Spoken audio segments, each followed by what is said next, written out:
Bonjour et bienvenue à bord du Bali 4.8 construit par les chantiers Katana à Canet-en-Roussillon.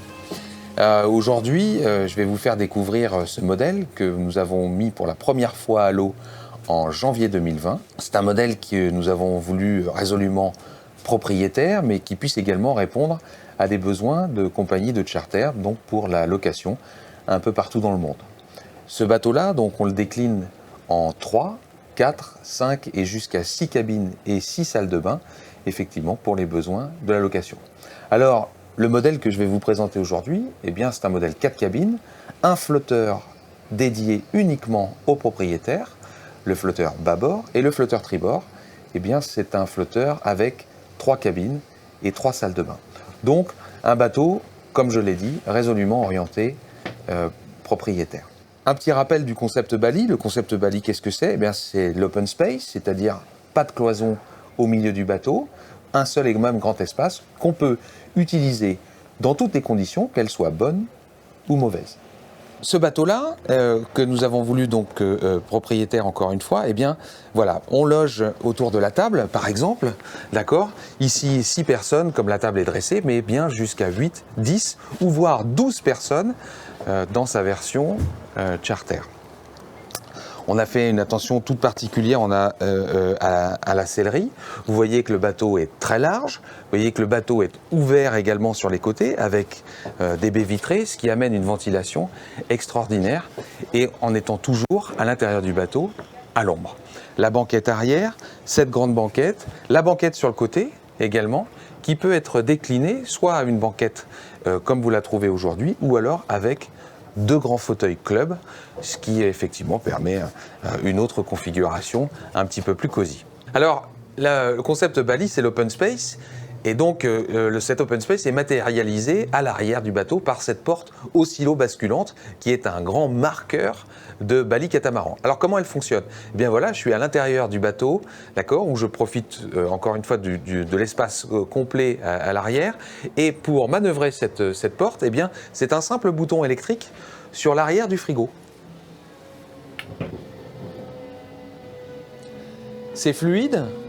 C'est maîtrisé, cette commande est hydraulique, il n'y a pas d'à-coups, elle se soulève doucement et jusqu'à obtenir eh bien, cette vision complète sur l'arrière, ce dégagement complet sur l'arrière du bateau. Une fois ouverte, une seule manœuvre, c'est simplement la sécuriser. Alors, cette porte, comment est-ce qu'elle peut tenir ? On va rentrer un petit peu plus dans la construction du bateau. Bali Catamaran, l'autre grand fait marqueur de nos catamarans, c'est effectivement qu'il y a un pontage à l'avant. Donc, pas de trampoline. Les 2 flotteurs sont donc reliés par 2 grandes cloisons à l'avant, ce qui lui confère une rigidité. C'est-à-dire que eh bien, les coques eh bien, ne twistent pas, ne se déforment pas. Donc, l'arrière du bateau ne se déforme pas également. C'est dans ces poteaux à l'arrière eh bien, qu'on a pu loger des vérins hydrauliques, ce qui permet de soulever cette grande pièce et cette grande porte. Ce qui crée au final, eh bien, dans l'espace carré, un grand dégagement sur l'arrière, une grande visibilité, mais également un tunnel de ventilation. Donc, toujours à l'ombre, à l'abri du soleil, jamais caché derrière un cockpit arrière, eh bien, on profite en permanence de ce carré. Maintenant que nous avons découvert la porte oscillo-basculante et son fonctionnement, eh bien, on va découvrir un petit peu plus l'intérieur de ce carré, l'intérieur de cet open space. On a évoqué la table et la possibilité de recevoir 12 personnes, d'accord, sur un bateau de 48 pieds autour d'une table, c'est quand même assez exceptionnel. Donc maintenant qu'on a évoqué cette capacité, j'aimerais vous montrer eh bien, effectivement les grands atouts de ce bateau. Qui passe tout d'abord, on parlait du confort, qui passe tout d'abord eh bien, par un grand frigo. Un frigo comme à la maison, c'est-à-dire qu'on a tout d'abord une grande partie congélation avec un distributeur d'eau glacée et un distributeur de glaçons et de glace pilée. Une grande capacité congélation et de l'autre côté, une grande capacité froid. C'est un des grands atouts. Ce frigo marche sur un convertisseur dédié, donc il n'est pas énergivore. Cette alimentation est également compensée par l'ajout ou de panneaux solaires ou d'un groupe électrogène si besoin, notamment par exemple dans le cadre d'une climatisation. La climatisation, puisqu'on en parle, eh bien dans le bateau, on peut choisir d'avoir la climatisation uniquement dans les flotteurs et non pas dans la nacelle, parce que la nacelle est extrêmement bien ventilée en raison, encore une fois, de cette porte oscillo-basculante. Donc on peut avoir la climatisation ou dans les flotteurs, ou dans la nacelle, ou les deux. La cuisine, sur le Bali 4.8, se retrouve donc finalement au centre du bateau. Une cuisine en L, avec bien évidemment tout le confort, beaucoup de rangements. Ici, la commande du désalinisateur, la commande déportée, ce qui permet depuis la cuisine de fabriquer de l'eau. Toujours des rangements. Ici, là encore, la table de cuisson, le four. Il est possible d'équiper également la cuisine, bien naturellement, avec un lave-vaisselle. Pour continuer dans les rangements du bateau, eh bien, dans le fond de la nacelle, on retrouve plusieurs compartiments d'une profondeur de 50 cm. Ces compartiments sont étanches, donc facilement nettoyables également, car en polyester et en gel coat. Ces compartiments qu'on retrouve dans le fond de la nacelle eh bien, sont juste derrière la table à cartes. La table à cartes qui est également, eh bien, se retrouve au centre du bateau, un élément important effectivement pour la navigation. Donc sur cette table à cartes, on va retrouver eh bien, un pilote automatique, une cartographie, une VHF, l'AIFI bien naturellement, des prises USB ou prises 220 volts ou 110 volts, un convertisseur chargeur qui va pouvoir justement offrir en permanence à bord du 120 volts, du 110 volts ou du 220 volts, et le démarrage du groupe électrogène, 6 groupes électrogènes il y a. Depuis la table à cartes également, eh bien, on va pouvoir retrouver la dométique du bateau, c'est-à-dire le contrôle des niveaux de gasoil, le contrôle des niveaux d'eau, le contrôle des niveaux de eau noire, et puis également le contrôle du niveau des batteries. D'ici, vous allez pouvoir contrôler si effectivement vos batteries sont chargées ou pas, et si elles sont en train de se charger. Pour l'électronique, ce qui est facile, et sous cette table à cartes, c'est que le cœur de nos appareils eh bien, sont accessibles. Accessibles, réparables, entretenables. On peut les mettre à jour facilement. C'est un point essentiel. Et puis l'autre grand avantage eh bien, de cette table à cartes, c'est qu'elle est dans le sens de la marche. Elle est dans le sens de la marche et offre une visibilité, comme vous le voyez, eh bien, à 360 degrés. C'est-à-dire que depuis la table à cartes, eh bien, on peut vérifier tout ce qui se passe autour du bateau. Naturellement, avec cette fenêtre avant, eh bien, c'est un accès direct sur la mer que vous avez.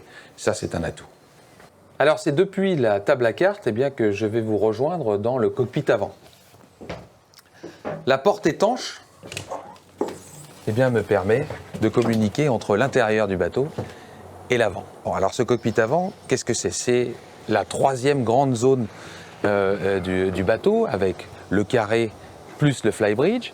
Cette zone, elle sert à quoi? C'est notamment effectivement un bain de soleil, c'est une autre zone de plaisir dans laquelle également on peut déjeuner, non loin de la cuisine. Voilà, elle permet une autre utilisation du bateau. Jusqu'à 25 nœuds de vent apparent, le fait que le bateau soit pompé intégralement sur l'avant, eh bien il n'y a pas de projection d'eau. On peut donc en profiter en navigation, au mouillage ou au port en toute sérénité.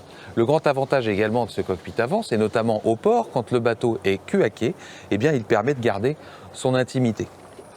Qu'est-ce qu'on retrouve dans ce cockpit avant? Eh bien, un grand coffre ici sur le côté, dans lequel on va pouvoir y loger notamment eh bien, le groupe électrogène et sa batterie de démarrage dédiée.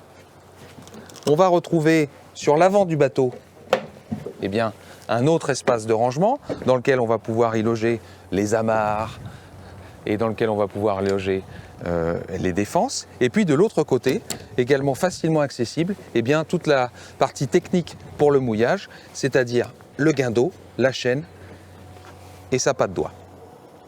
À l'avant également, dans les deux pointes, eh bien, on peut retrouver soit du stockage, soit les deux pointes avant sont aménageables pour une cabine skipper d'un côté et de l'autre côté, la douche et les WC. La sécurité à bord du bateau se matérialise notamment par une grande main courante rigide à l'avant du bateau et par des passes avant qui sont totalement dégagées. Pas de panneau de pont, donc aucun risque d'abord de fuite et de se prendre les pieds en circulant sur le bateau. Maintenant, je vous invite à me suivre et à découvrir le flybridge. Alors en termes de sécurité, l'accès au flybridge se fait de façon naturelle avec des prises sécurisantes ici et là. Et puis on accède dans ce troisième espace du bali avec après le carré et le cockpit avant. Nous voilà ici sur le flybridge qu'on peut bien évidemment équiper d'une grande table. On est à l'ombre ici sur cette grande surface. On peut enfermer complètement le flybridge en cas de mauvais temps naturellement avec des toiles, ce qui va permettre de protéger le barreur. Barreur ici, un petit peu en renfoncement dans le flybridge, donc pas trop exposé. Et d'ici, je peux tout contrôler, notamment propulseur d'étrave, les moteurs bien évidemment, et toujours partager un moment de convivialité avec les invités qui se trouvent ici. Sur ce flybridge, on retrouve notamment 5 panneaux solaires qui font chacun 100 watts, une baume malgré tout accessible, comme vous le voyez. Et puis, je voudrais revenir sur ce système d'écoute qui est l'ADN Katana, un système d'écoute en triangle, non pas sur chariot, mais qui permet de jouer avec la forme de la voile.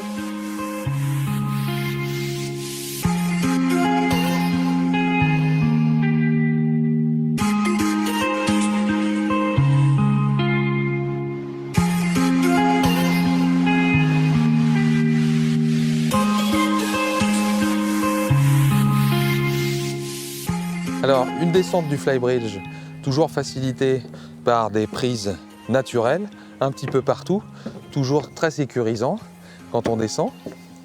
Maintenant, on va pouvoir découvrir la partie arrière du bateau. Donc, la porte oscillo-basculante est là maintenant fermée et pour éviter toute progression de l'eau à l'intérieur du bateau, effectivement, on ferme cette porte. On peut toujours accéder quand même, mais cette porte est étanche. Et une zone d'évacuation obligatoire pour éviter que l'eau rentre à l'intérieur du bateau. Maintenant, je vous invite à découvrir le compartiment moteur.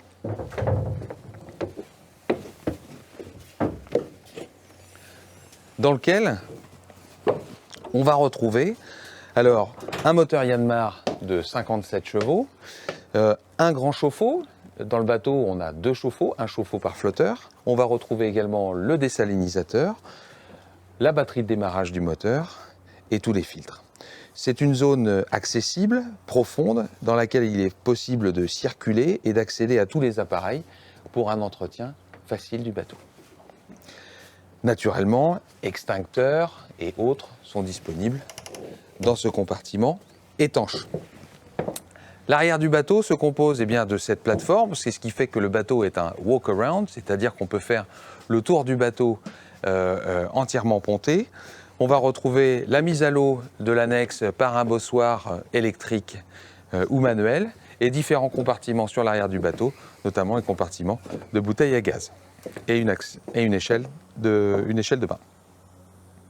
Donc on se retrouve ici dans la cabine propriétaire du Bali 4.8, ou je dirais même mieux le flotteur propriétaire, parce que ici c'est un aménagement complet qui est dédié à son confort pour de longues périodes à bord ou de longues navigations. Donc ce qui implique naturellement de nombreux rangements. On va retrouver beaucoup de penderies et notamment d'équipés à l'intérieur de ce flotteur. Ici, sur ma gauche, un bureau coiffeuse. De l'autre côté, encore de nombreux rangements. Un accès direct à l'extérieur depuis l'intérieur de la cabine, en plus, naturellement, de l'accès intérieur. Ici, sur le côté, on va pouvoir avoir une vue sympa sur l'eau et les poissons, notamment. Et puis le lit face à la mer, ça c'est quelque chose de très agréable. On va retrouver sur l'avant du flotteur une grande salle de bain et une grande douche que je vais vous montrer maintenant.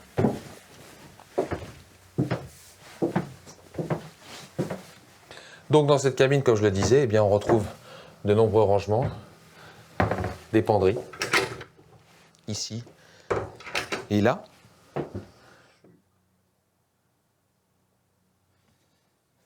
Au milieu, la descente, qu'on peut bien évidemment condamner pour de l'intimité. Ici, on va retrouver le cabinet de toilette avec son lavabo, donc toilette séparée. Encore d'autres penderies et d'autres rangements, ici et là. Derrière la porte, à nouveau.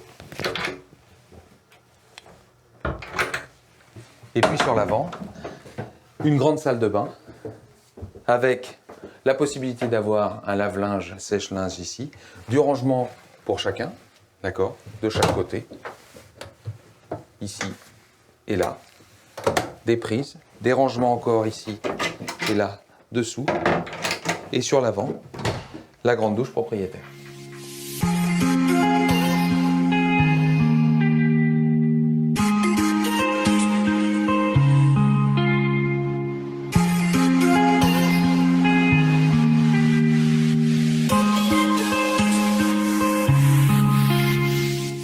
On se retrouve ici dans la cabine avant tribord du Bali 4.8. L'avantage de cette cabine et de ce lit, c'est qu'il est bien évidemment face à la mer. Il est doté d'une belle ventilation avec notamment le panneau de pont et les deux hublots plus un grand clair de vitre sur la mer. Et son autonomie avec son cabinet de toilette et sa douche sur l'avant.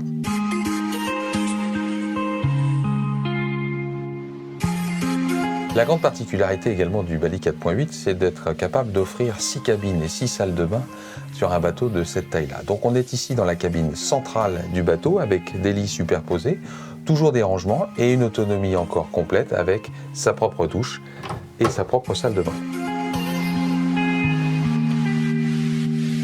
Nous sommes ici dans la cabine arrière tribord du Bali 4.8. Cabine qui offre à nouveau la possibilité d'avoir un lit face à la mer, ça c'est plutôt sympa, et son autonomie avec son propre cabinet de toilette et ses WC, directement accessible depuis ici. Cette cabine, elle a également la particularité d'offrir un accès sur l'extérieur et également l'accès à tous les composants électriques et notamment chargeurs et convertisseurs du bateau, simplement en ouvrant la descente. Donc ça c'est pratique, c'est facilement accessible, on peut vérifier, remplacer, réparer très facilement. C'est un élément important dans la vie du bateau. Eh bien je vous remercie d'avoir suivi cette visite du Bali 4.8 avec moi depuis Canet en Roussillon et à très bientôt.